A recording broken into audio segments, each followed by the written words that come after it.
Evening, ladies and gentlemen, and welcome the Full Court Trap Pod coming at you here. Some instant reaction time with my man Jack Sullivan. We just saw some major results go final. Still plenty of games live at the moment. We'll be keeping an eye on as far as this recording goes. But Sully, let's waste no time here because Purdue, their 26-game win streak at Mackey Arena just went crashing down to Ohio State, 73-70. Fletcher Lawyer's half court, well, really full court heave came nowhere close, and Ohio State goes into hostile territory, gets the job done. What a performance there for Ohio State. This is a team that, as of today, I would say is firmly on the bubble and has some work to do to get their tournament resume together. And hell of a way to start here, led by Micah Parrish with 22 on the night. Yeah, Micah Parrish, you just mentioned him, absolutely insane, especially that second half. He ran on like an 11-0 run by himself. I think Ohio State was on a 15-0, but 11 of those 15 points were to Micah Parrish. He had 3 big threes, had a nice layup. I mean, the play of Micah Parrish was huge for them down the stretch. I mean, they won this half by 16 points. They were down 41-28, 3-point victory for him, as we can do math here, surprisingly. But yeah, I'm a little shocked Purdue actually lost this game. I've always thought they had Mackey magic. That's been a thing that they've always had since God knows when.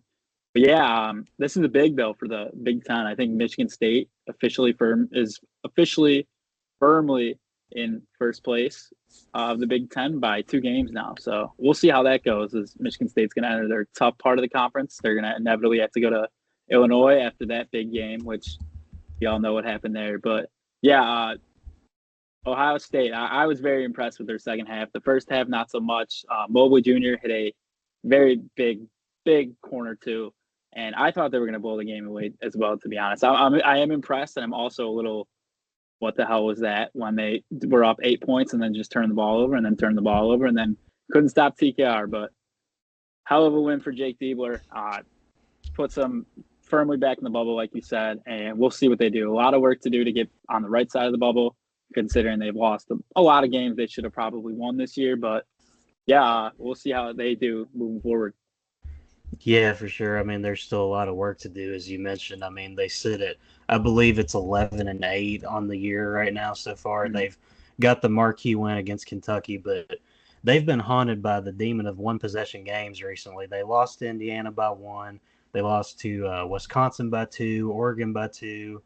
They barely prevailed over Minnesota by 1, kept it close with Michigan State. So this is a team that was due for a big-time result, and I think it's really encouraging to get that when a guy like Bruce Thornton, I mean, he obviously made an impact, 11, 5, and 6, but you expect him to have a little bit more of a scoring output in this type of a game when you want to go and pull off an upset in a hostile environment. And yeah, I mean, I'm just as shocked as you are because teams don't go into Mackey Arena and win too often. I mean, the record of 26 games in a row that they had won there until tonight proves that in itself. So do we think that this Ohio State team is going to be able to do enough down the stretch to kind of insert themselves into the tournament conversation, or is it just going to be too tough? I mean, you mentioned that Michigan State and other Big Ten teams are about to enter the real hard portion of the schedule here, and Ohio State, I'm pulling it up. They still have to go to Illinois. They host Michigan. Got to play UCLA, but there's some winnable games there on the schedule if you're Jake Diebler. There's 100% a couple winnable games there. I think Maryland's going to be a big game. I think Maryland's a pretty solid team. I think Michigan's a very solid team as well, both at home. I do think they're going to have to win one of the West Coast games between UCLA and USC for sure. And then I think it's possible they might also have to win at Indiana, but I'm not too sure. I'm not a bracketologist. That's for all those guys who follow the math. That's what I'm just thinking. I can't really say for sure, but I think it's definitely doable though, because I think Iowa's a winnable game. I think one of Nebraska is a winnable game. Winning at Nebraska is very tough though. That's a tough thing to do. But yeah, I definitely think there is a chance for them to get in the tournament. I'm not fully like on board thinking they are going to get in just yet, but this is huge momentum moving forward for them. Yeah, I mean, that's quite the way to start off the momentum, and you got to love what you see there with the fight from the team. They were down by a significant margin there and able to come out with the victory. So hats off to Ohio State. I mean, they just took home the Natty in football last night, and then they come out and do this on the basketball side of things. You got to be loving life right now if you're a Buckeye. But I'll tell you somebody that's not loving life right now, Jack Sullivan. It's Dan Hurley, our man. He's talking to refs tonight saying, I'm the best coach in the world. Don't turn your back against me. And his team's looking like some garbage against the 8-11 Butler team. Uconn, they barely prevail there at home. 2-point win against the Butler Bulldogs. I mean, Jamil Telford, he tried everything he could to get Butler over the top in that game. Finley Bizjack, I mean, that was a really entertaining game, and Butler almost had the upset material there. Yeah, the loss of McNeely is very telling right now. I mean, their center position is not that good. I don't think they get good minutes out of their center position. Now today, Samson Johnson gave him 14, but you cannot consist on him to consistently get you big points, as well as Terrace Reed too. He also had 14, so they actually both had pretty good games in the scoring department. But still, I just do not think you can trust him or them, I should say, going forward. As well as Hassan Giara, 2 of 11 from the field. I feel like every time I watch a Uconn game, he's always shooting the late game shots. I don't know if you feel the same way. And I feel like that's just a horrible idea. Like, I always feel like he has the ball in his hands for way too long, and it should be given up to Caravan, who is possible All-American this year. I think he's having a pretty solid season. Very good player, as we know. I mean, he clutched up big time in the end for them there. But yeah, I mean, Hurley, he's saying all that shit. I'm the best coach. Don't turn your back at me. All right, man. They're turning your back on you for a reason. Your team sucks. Let's be honest. They're not that good this year. And I mean, and you're playing in a tight game against Butler. They lost to Austin Peay this year. Butler sucks. Yeah, I mean, you got to give them credit on the night. They did get some great performances there to go into that environment, and they did. I believe they already played Uconn earlier, and it was close as well. I think back in December it was a 4-point game. But if I'm Dan Hurley, I got to be a little bit concerned here because this is multiple times this season so far that they've came out against a weaker opponent and not looked good. I mean, they've taken the loss to Creighton, obviously. They lost to Villanova. They were in a scrappy game against Georgetown, close game against Providence. I mean, really, this is just not looking like the team that we saw the last couple of years that just had a run of dominance throughout the Big East and college basketball. But, I mean, we have hinted at that for a while, that this team is kind of a shell of what it's been in years past. Oh, 100%. I'm looking at their schedule right now. I don't know Liam McNeely's time frame in terms of how injured he is and how long he'll be out. But they play at Xavier, which that's a very, very gettable game for Xavier, who's also trying to fight their way back onto the bubble.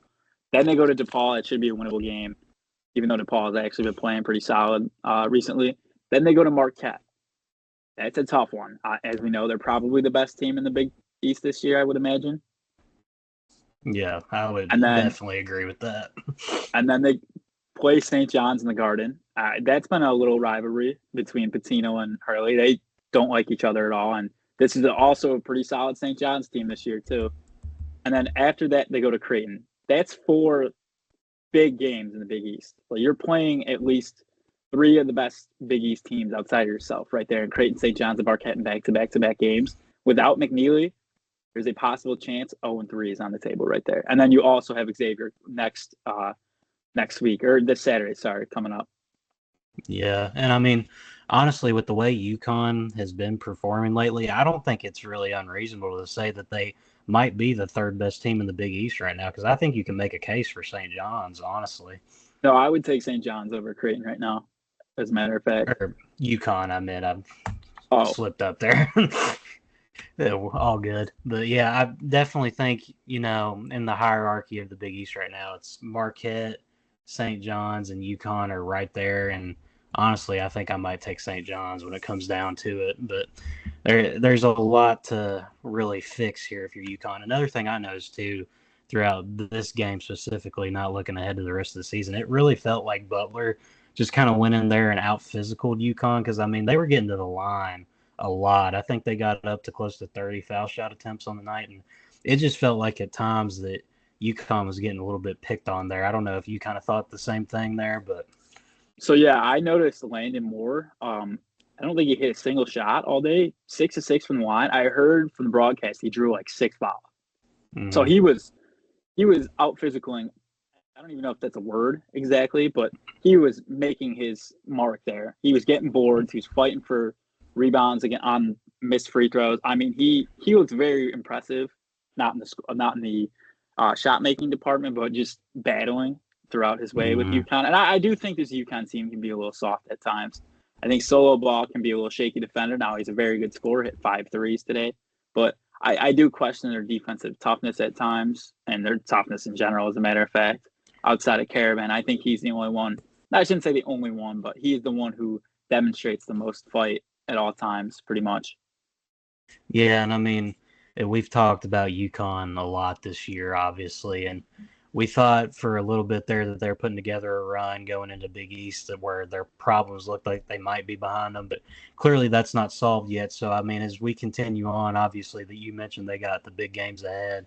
What's Hurley going to have to really hone in on and fix here? Like, what's the main issue plaguing this roster right now? I mean, that feels like it's been an ongoing topic of discussion with this team this season, but I mean, they clearly got to figure something out because they can't keep piecing together these bad performances against bad teams, because eventually they're going to run into a team like Marquette and they're just going to get an absolute buzzsaw if they don't fix something.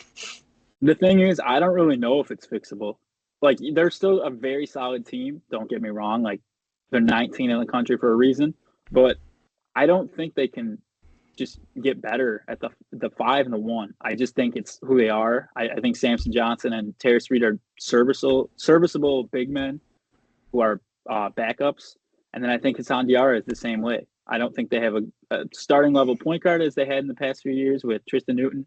And then they don't have a guy down low like Quingen who would kill everything in the paint defensively. And same with Adama Sanogo 2 years ago. He was huge for them starting. I mean, I can't remember if he was their most important player of the Final Four. I think he was. I'm pretty sure he was. He was huge for them regardless. A lot. His impact was missed, and Quingen's impact is also missed, as well as Tristan Newton's. But I don't really know what their solution is here. I think the loss of McNeely has just killed them completely, because that's a shooter you're missing. That's a guy. I think I was pretty harsh on him entering the season and in the beginning of the year, saying I don't think he's an NBA player. But I think he exemplifies an NBA player. To me personally, I should say. I think they need him back like immediately. But if he's not going to be back anytime soon, then I think you kind of just sit him and try and get him back as healthy as possible for the tournament, which matters the most to Hurley, as we all know.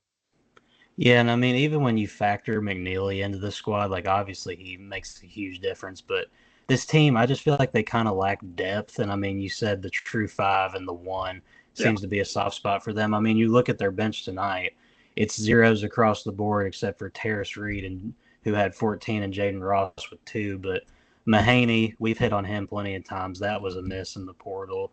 Yeah. Noel, Singare, they just haven't really stepped up much at all. And then Diarra, there's a lot of highs and lows with him when it comes to having him at the 1. So it just kind of seems like even with McNeely, there's other holes on that roster that might not be able to be fixed this year. And I saw some people on Twitter jokingly saying, are we sure that Hurley's not a Klingon merchant? I don't want to go too far just yet, because I think next year could set up pretty well for them if they get guys back and fix the holes that they've got. But this has been a rough year. I mean, for UConn, it's really not a rough year. I mean, for any other program, I think they'd take it. But when you consider the weight that this program's carried the last 2 years and the expectations that Dan Hurley holds, it's obviously not going the way that he wants, and you got to get that fixed soon if you're him. But looking on across college basketball, there was obviously more than just UConn and then the upset with Ohio State over Purdue. A couple quick hitters. Vanderbilt went into Alabama and took a 16-point loss home, 87-103. Kind of concerning there. The only brief takeaway I have that Alabama gave up 87 to a Vanderbilt team. I mean, defensively, I continue to wonder about this Bama squad. I don't know about you, Sully, but defensively, yes. I just don't think they're ever going to be a good defensive team. I think that's what you get with Nate Oates, to be honest. But offensively, you know what you're getting from Nate Oates. So, I mean, just a dynamite level offense. Now, I'm looking at their box score here. I see Mo Diabate put up 22, See Aiden Holloway put up 22. I mean, off the bench, getting 44 from those two guys alone, and then they got 8 from Youngblood. So that's what, 52 points off the Yep. bench. That is absurd.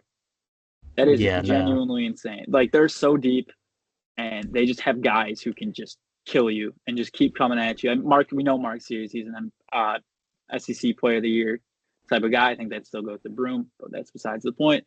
I think you Yeah. still have Grant Nelson, who has shown at times that he is just an absolute animal. Yeah, I still really like this Alabama team. I just don't think they're ever going to be good defensively. And then the Vanderbilt, I think Vanderbilt's actually not that bad this year, to be honest. I think they're a pretty good team. They're going to be fighting for the tournament. I think they're actually in right now as we're speaking.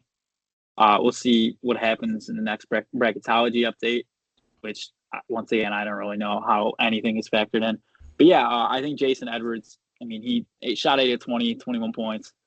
I mean, it's pretty good in my eyes. They're a Yeah. pretty deep team, though. I'd say they played 9 guys.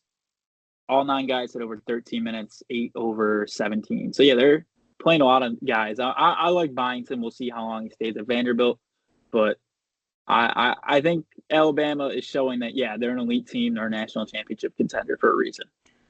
Yeah, no, that's why I picked him in the preseason. I mean, that squad just has depth, offensive firepower, anything you want. I mean, this is back-to-back games of them putting up 100 in SEC play, which is a very, very tough league, as we mentioned. So Nate Oates is cooking, obviously. We'll continue to see how they develop. And Vandy, you mentioned them being in the hunt for the tournament right now. They're going to have a chance to improve upon that resume because they got Kentucky coming in this weekend. And Kentucky doesn't have a game this week during the week action, so they may come in a little bit rusty. We'll see how that goes. But another SEC matchup we'll talk about here for a bit. Tennessee, they take down Mississippi State, the number 14 ranked Bulldogs, fall to the number 6 Volunteers over in Knoxville, 56-68. Really a sloppy all-around game. I mean, Mississippi State never really could create anything offensively. With about 9 minutes into the first half, they only had 4 points, so kudos to Tennessee's defense, but I mean, this is also just the inability of Mississippi State to hit their shots in this game. Chaz Lanier, I believe he had 23 on the night. He started to get going a little bit. You want to see him do that against quality SEC competition. And Zakai Ziegler, he was at 4 steals at halftime by himself. He was a defensive menace all night. And obviously, this is a good look for Tennessee after they came off that upset loss against Vandy this weekend. Yeah, 100%. This was a huge Lanier game. I mean, I saw his stats. He was shooting like 18% from the field, averaging 8 points a game in the past couple SEC games. I was like, whoa, that's for your guy who's supposed to be elite level scorer, especially for Tennessee. You can't have that. And this is a huge game. It's going to get his confidence rolling.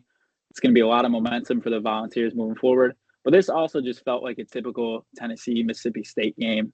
Two programs who love to be physical, love their style of defense. You knew it was going to be this type of game, not going to be high scoring, a lot of missed shots, turnovers. I mean, yeah, I'm looking. Mississippi State shot 33.9% from the field, or 34% will round up. But so they just couldn't get anything going. 33 threes compared to Tennessee's 28. Yeah, I mean, it's just one of those games. I think going into Tennessee to begin with is a very, very hard place to win at. So I mean, I kudos to Mississippi State. I still think Mississippi State's a really good team. I just think this is a very, very tough game to win. And I think Tennessee, we know Tennessee, they're top 10 level team. Yeah, for sure. Obviously, they sit there at number 6, and you mentioned that the MO of these teams is kind of physicality and defense, and this game was the epitome of that. I mean, Mississippi State, they came out of half and started to get some shots to fall, but after that, they really kind of stalled out, and Tennessee just went on cruise control. But I wanted to mention something about Tennessee before we move on. This next 3-game stretch, so actually 4-game stretch, I'll tell you what they've got going on. They got to go to the Jungle and play Auburn Saturday. Then they host Kentucky on Tuesday. Next Saturday, they host Florida. And then the following Tuesday, they will host Missouri.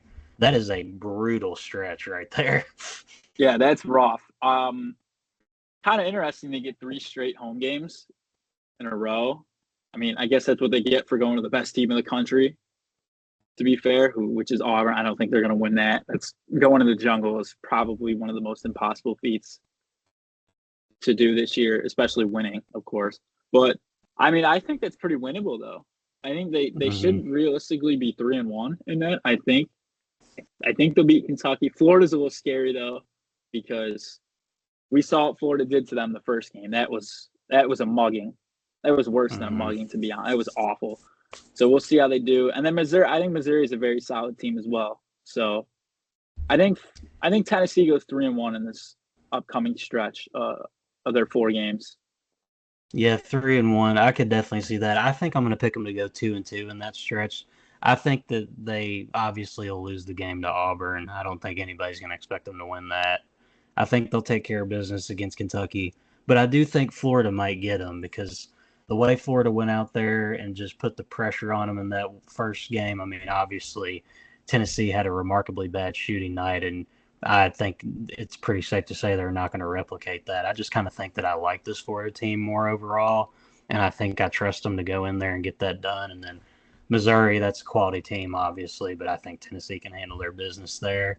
Not really much to analyze when it comes to that, but Missouri, they're actually at the moment fighting against Texas in the second half. It's 38 to 36, 14 minutes to go there. We'll see if Texas pulls it off. As we speak, Louisville is currently up by about 20 on SMU, 58 to 31. I don't have time to sit here and do the math, but I think it might be safe to say that that one's wrapped up. So, Sully, we'll give our brief thoughts on Louisville. What do we think about them? I mean, they cracked the top 25 today, or not today, yesterday, for the first time in a number of years now. And Pat Kelsey, he's going on a little bit of a heater here. Obviously, I don't want to put a curse on him or anything, but they are up by a pretty significant margin and are controlling that game against SMU right now. So, what do we think about the revival that's going on there in Louisville? Yeah, I think Louisville's back. I think Pat Kelsey was the perfect hire for him, even though many people probably didn't see it that way with the options they missed, like Dusty May and a whole bunch of other coaches that we don't need to name. But yeah, this Louisville team, it's definitely the second best team in the ACC behind Duke, who's a juggernaut. And I think Louisville is going to be in a great shape going into the ACC tournament. They've already beat North Carolina. They've beaten Clemson. They've beaten Pitt, who are the other kind of top dogs in the conference. I think they're in a perfect spot moving forward. I think this could be not their conference because they still have Duke, who is there's a very good chance they run the table. But yeah, Louisville, they're going to be in the tournament again. That's awesome for their program. They have like I said, Pat Kelsey, awesome coach for them. I think Louisville's back. The revival is here.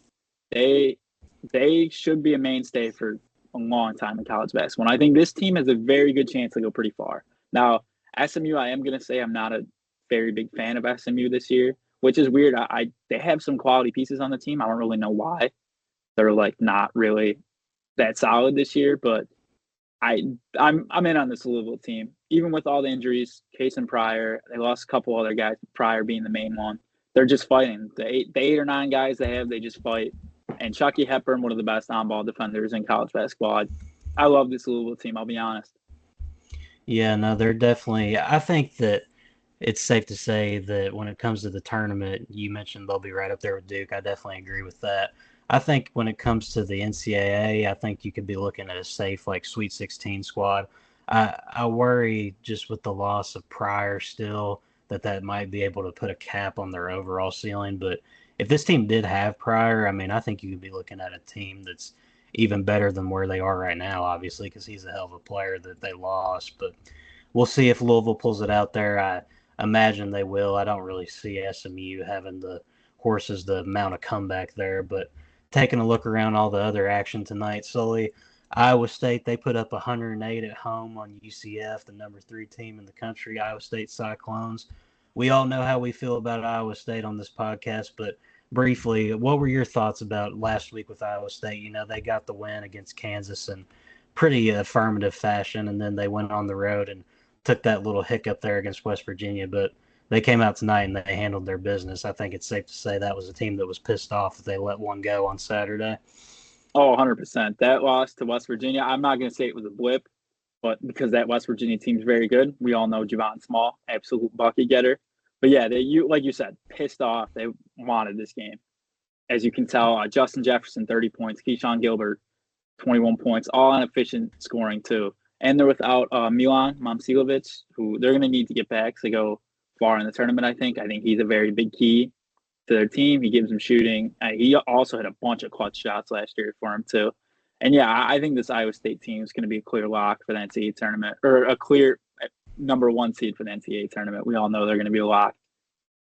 Yeah, for sure. I definitely think when it comes to Selection Sunday, they're going to be up there on the 1 line. I'd be surprised if they fell down to the 2. But in the Big 12, I mean, I guess anything can happen. That's a quality conference. But another team that took a L on Saturday that bounced back today in pretty solid fashion, Marquette.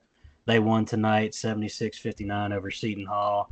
Obviously, on Saturday, they fell to Xavier by 2 there. What did you think about that upset that they took on Saturday? And obviously tonight they get back on track. And we just talked about Marquette a little bit ago, mixed in there with Uconn. We think they're the best team in the Big East, and it's good to see them get right tonight like they should have. So, yeah, it was a very good game to get right. I mean, Seton Hall's awful, I have to say. But, yeah, I do, from the Xavier game, I did have a little bit of worries for them in the tournament. Like I have a fear they're going to be a team that gets picked off early as a high seed. That's one of my big fears is Marquette. Now, I did say they were going to miss the tournament. That was obviously a complete miss and shot in the dark that hit nothing. But, yeah, I'm a little nervous that they could be a team that gets upset early. Yeah, definitely. It's definitely a concern, I would say. But I like Marquette overall. I think they're going to be very well set in the regular season. We'll see about the tournament. But I'm looking right now, Sully, at some live scores. We just cut a video on North Carolina earlier today and all the problems they got right now. They're currently down 8 to Wake Forest with 11 minutes to go. Now, Wake Forest, not a bad team by any means. I mean, Hunter Salas, he's a really, really solid player. They got other guys there as well. Cameron Hildreth, Efton Reed. But I want to get your thoughts since we didn't get to get you on that video. North Carolina basketball, I mean, obviously not really in a spot that you're familiar seeing them at with them being a premier name in college basketball. Rough start to the year.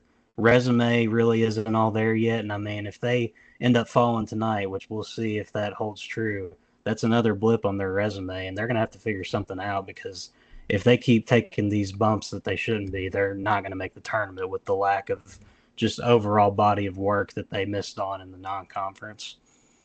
Oh, 100%. I'm very nervous for this North Carolina team. I know, like you said, I wasn't on the video to talk about them.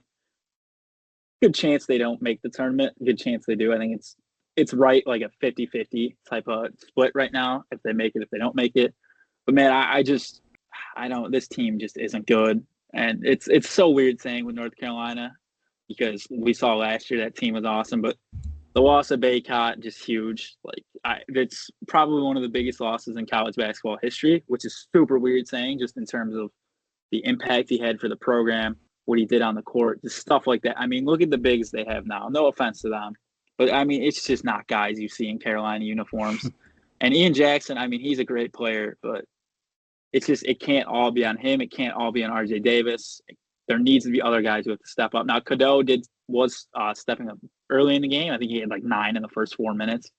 I don't think he's scored more than 2 baskets since. Yeah, I'm just worried. I think there's a possibility that the program takes a very deep turn, not just this year, years coming, depending on how long Hubert is there. And yeah, I mean, we'll see. I think they're going to get Caleb Wilson. That's a topic for a whole different story. That's a whole different video that we can talk about in the future if they get Caleb Wilson. But I mean, I think Wake Forest isn't a bad basketball team. I don't think they're a good team by any means, but this is a game you have to win to keep yourself on the right side of the bubble and not fall in a deep hole that you can't dig yourself out of. Yeah, and I mean, you mentioned the bigs there not being guys that you really see in a Carolina uniform. To give a little live update for the viewers where things stand with 9 minutes to go. Jalen Washington, he currently sits with 3 points on the game. It looks like, if I'm reading this box score correctly, 3 rebounds. And, yeah, not a whole lot to be desired there. As far as the other guys go, Drake Powell, not really having a great game at the moment, only 4 points, 0 for 4 from 3. But Elliot Cadeau, he's got 11. RJ Davis only has 13, though. And we kind of said in the past this team's going to go where RJ Davis takes them. And Obviously, the bigs, like I was leading on to, not really cutting it for North Carolina. And ultimately, I think when we look at this season and where it ends up, I think a large part of that's going to be determined by how the bigs were. And I think where I lean today, I think they're going to end up missing the tournament. And I just think that Hubert's really going to be kicking himself for his just lack of awareness when it came to trying to replace Baycott there. No, I agree with you. I'm looking at their schedule right now. In their next 5 games, so not including this one, we'll just say they lose. They're going to be 12-8 for just sake of the video here. Boston College or versus Boston College, so they're going to be at home for that. And they go to Pitt, then they go to Duke, which not going to win that one for sure. Then they play Pitt at home, and then they go to Clemson. That's a very, very tough schedule. This is probably their tough part of the schedule coming up as we speak. Yeah, no, definitely. And I mean, on the video, me and Blake discussed kind of Hubert's job security and everything. I'm kind of the opinion that no matter which way this year goes, I think if you get Caleb Wilson and you head into next year trying to revamp the roster, it's kind of just like, okay, Hubert, here's your one more chance. You got 1 year to get this right. Otherwise, it's see you later. But do you think there's a world where this thing just completely goes off the rails this season and they get rid of him now, or is it just not going to happen and they're going to stick with him for one more year?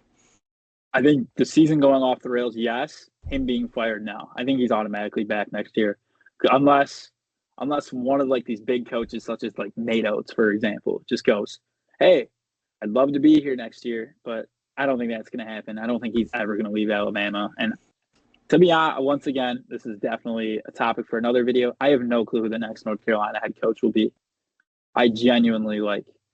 We can talk about this later when that time inevitably comes, but I mean, I don't know where they would turn without. Yeah, Hubert. I said on the video with Blake. I mean, maybe I'm just completely crazy and he wouldn't leave his spot, but maybe you give Todd Golden a call at Florida and say, hey, you want to come to a blue blood? But I mean, even still, where he's at right now, Florida, it's obviously a great basketball program. They've won back-to-back natties. They had their glory years of Billy Donovan, and Golden's got it on the right track. But obviously, we're not going to go ahead and send Hubert off to Indeed.com just yet because he still has a chance to get this right. He's probably going to be getting Caleb Wilson, and I would say that he's most likely going to end up with one more year and one more chance to kind of ride this out. But some other things before we go, just live results. We'll see how they pan out. We can give a little live prediction, and the viewers can see how right or wrong we were. Arizona State, they're currently up 10 at West Virginia with 7 minutes to go. Do we think the Sun Devils hold on there? I'm going to take a guess after last week. I'm going to say West Virginia somehow makes a comeback despite being down 10 with 8 minutes to go. I don't know how they'll do it, but they're going to do it. That's kind of what I'm feeling too. And then we got Missouri. They're up 1 with 10 minutes to go at Texas. We think Missouri's going to hold on there. They're obviously off to a great start in SEC play. I don't think anybody saw this coming. Texas there too. I think they're going to hold it down because they need a win to stay in the tournament, because also could be a topic for another video. That job can open up as well. Oh, 100%. Yeah, I mean, I've talking on the last couple pods with Brandy and Blake. I'm not a Rodney Terry guy at all, and I definitely think that a lot of this team's shortcomings has to deal with the fact that they don't have the right leader there, because there's talent on that squad. Trey Johnson, Jordan Pope, Arthur Kaluma, Tremont Mark. I mean, that team isn't for a lack of talent, but Louisville, they just extended their lead to 30. So, yeah, that game is officially over. I'm calling it with 11 minutes to go. SMU, thanks for coming out, but you're going to end up dropping to 14-5 after this one, and Pat Kelsey's going to keep the train rolling. But one more live thing to look at here, Sully. UCLA, second half, 13 minutes to go. They're up 2 against Wisconsin. Do we think that they pull through, or is Mick Cronin going to inevitably go to the post-game interview pissed off once more? I'm going to go Wisconsin pulls this one through. I don't know why. I'm so out on this UCLA team. I